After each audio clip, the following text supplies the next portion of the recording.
இப்படி ஸ்ட்ரெயிட்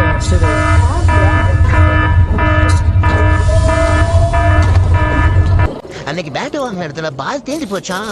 அதனால பால் வாங்குறதுக்காக வந்திருக்கோம். ஹாய் குட்டி தம்பி, கொஞ்சம் வழி விடு. நான் உள்ள போய் பால் வாங்கிட்டு வரேன். அன்னைக்கு பேட் வாங்கின இடத்துல பால் தீந்து போச்சு. ஹாய் செக்யூரிட்டி, நான் நல்லா இருக்கீங்களா?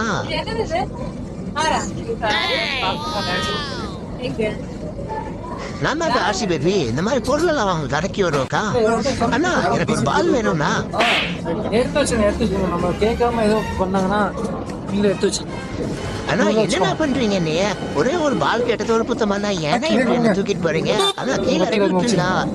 நான் என் ஓனாக்கிட்டே போயிடுறேன். ப்ளீஸ்ண்ணா என்னை விட்டுருண்ணா. தம்பி நீயாச்சும் என்ன காப்பாத்துனா ஓடி புண்ணியமா போவோம். அண்ணா என்னென்ன பண்றீங்க? மறுபடியும் தூக்கி போட்டியில வைக்கிறீங்க. அண்ணா அப்படியெல்லாம் பண்ணாதீங்கண்ணா. இப்படி ஸ்ட்ரெயிட் எப்படி எப்படி அலோவ் பண்ணீங்க ஃபர்ஸ்ட்?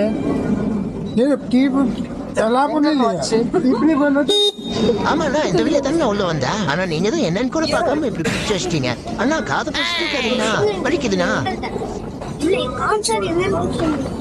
என்ன இப்படி போட்டு லாக் பண்ணி வச்சுட்டாங்க? நகர கூட முடியலையே.